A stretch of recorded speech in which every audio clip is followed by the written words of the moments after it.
Hey y'all, and welcome back to our channel.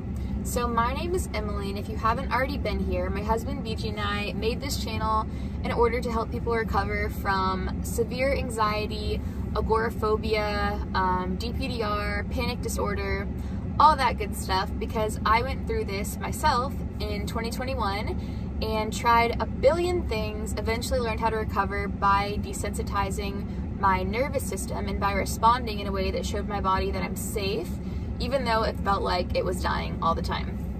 So what I want to talk about today specifically is exercise. And if you are currently avoiding the gym, avoiding exercise, avoiding raising your heart rate because of either A, severe anxiety, panic, DPDR, whatever symptoms, and you feel like it's impossible, B, maybe it's heart anxiety specifically, and you feel like you don't want to raise your heart rate or you're going to have a heart attack and die, you're getting PVCs, you're getting heart palpitations, or C, you just generally feel like dog crap and you don't want to work out.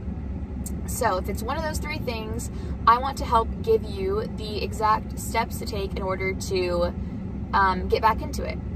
So let's get started. For me, when I fell into this cycle, it was December of 2021.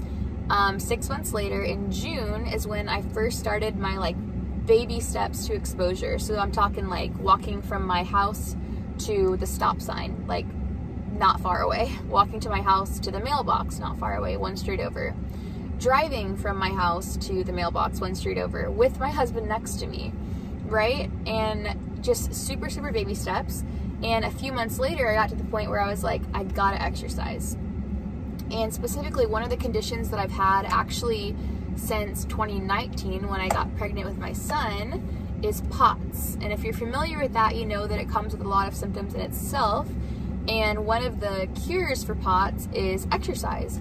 And specifically building up your lower body so that your leg muscles and stuff have the, whatever, strength to pump the blood up to the top of your body.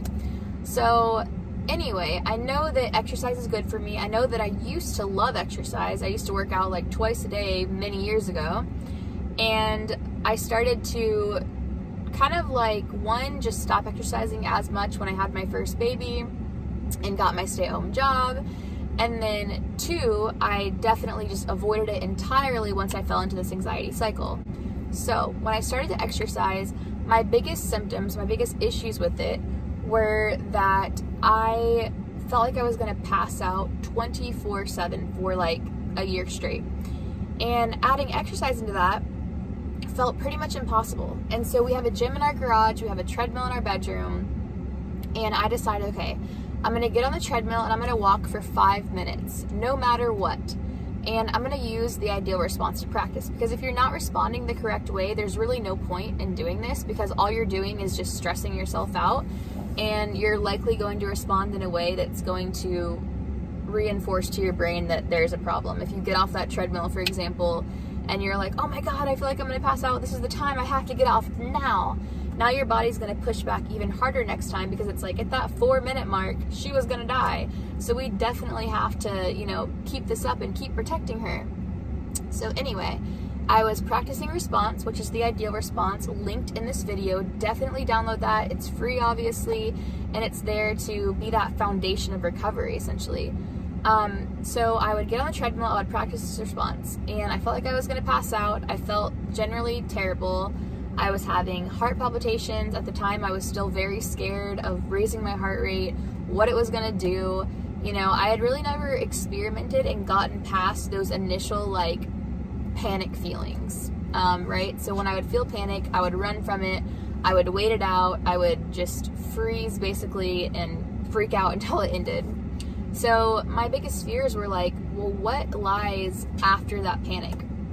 If I don't put a stop to it, right, by running away and by sitting and waiting it out and not doing any more to push my body, what would happen if I did? And so in my mind, I had never been through it. And so I was scared if I got on the treadmill and I didn't listen to my body as I felt like I was going to pass out, which I always felt, then I would actually pass out. I would actually die if, I was feeling like my heart was pounding, even though it was in the safe zone, right? I felt like if I didn't listen to it, I didn't go ride out the panic and everything, that my heart would finally have that heart attack that it felt like it was going to give me. So kind of like breaking through that bubble, breaking through that like that mindset confinement basically is what showed me, oh dang, you know, yeah, I felt like I was gonna pass out, but I still walked my 5 minutes, I still walked my 10 minutes, my 30 minutes, my hour, whatever, and nothing happened. You know, I felt the same exact panic feelings that I would sitting next to the bathroom, you know, the toilet, like shaking and throwing up and everything. I felt those same feelings, but I was still able to walk. And so it starts to give you confidence, and you start to realize, hey, I actually can do this. Even though I feel bad, I'm gonna feel bad regardless. So let's at least, you know, take the steps towards recovery and start showing my body that no matter what, I actually can do this. So as far as the response goes, I'll give you some specific examples of what I thought, right? So pretend I'm walking on the treadmill and I feel like I'm gonna faint. I feel all kinds of heart symptoms. I feel like generally so bad. I feel DPDR like crazy. I feel like I'm like in another universe, but I have decided I'm gonna walk for 5 minutes. So I stands for identify. I'll tell myself, okay, you know, I feel like I'm gonna faint. I feel heart palpitations. I feel super scared. I feel super out of it. I feel stoned. I feel all these things. D is designate.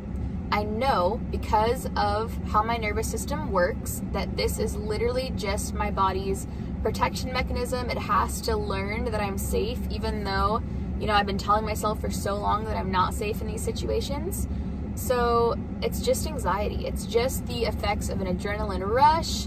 It's just literally adrenaline's effects on my organs. It's how my body works. There's nothing wrong with what's happening. E is embrace. Embrace does not mean like, oh, you know what?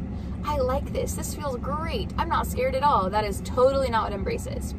Embrace is, you know what? This is part of the recovery journey. I'm on a journey.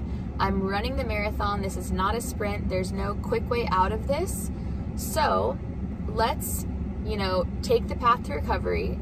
Let's really make the choice here to show my body that I'm safe. Again, it's just all part of the journey. It's something that we have to go through. We can't run from discomfort forever. We can't run from our feelings forever. And this is not going to control me for the rest of my life. So again, this is literally just part of the process. It feels terrible, but I'm totally safe. So that's kind of embrace, is just realizing like it's part of the journey. You know, the anxiety is the broken leg. This response is the cast. So, you know, I want to do something. That's like what we want to do when we have anxieties. Fix it. Do something, like get this over with, whatever it takes, right? But what it takes is responding in a way to desensitize the nervous system. So this is what it takes. This is your response.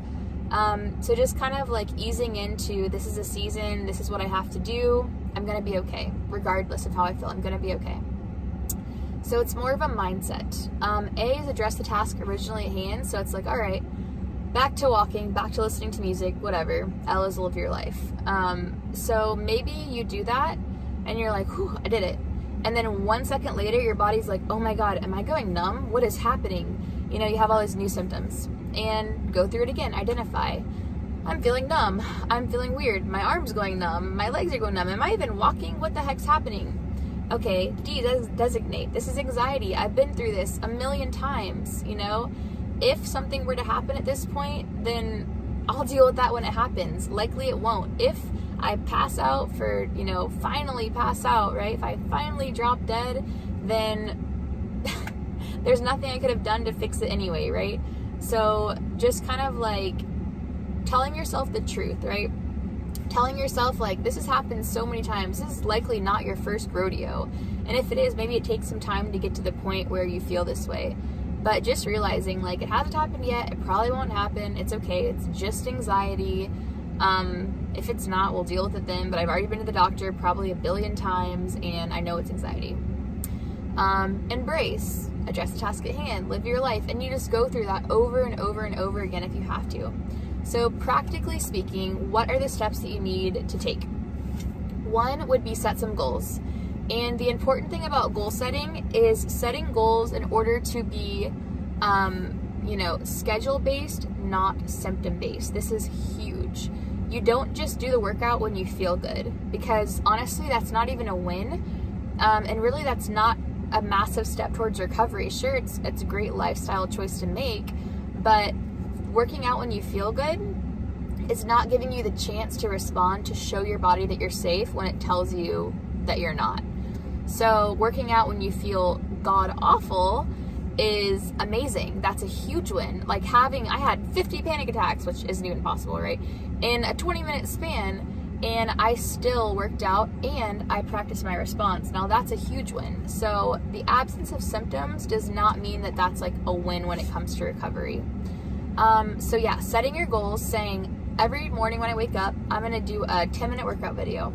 I'm gonna walk for 5 minutes. That's it. Super simple goals. We're not gonna start with, I'm gonna go to the gym for 2 hours a day.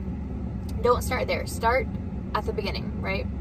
And then do something that you can stick with. Do something that's measurable and attainable and stick to it for 7 days. Just start with that. The most important part of this is practice the ideal response while you do this. Otherwise, this is pointless. And what I'm saying is completely pointless. So practice ideal. It's linked in this video. Download it, save it on your phone, write it on your arm, whatever you have to do. And eventually you'll memorize it and it'll become second nature. So practice that, and then realize that you're gonna have days where it's easier, and you're gonna have days where you feel like, what the heck's happening? Why is it suddenly so hard? It's just your body getting back to like baseline, getting back to that homeostasis. So I hope this video helped, and please comment how it's going.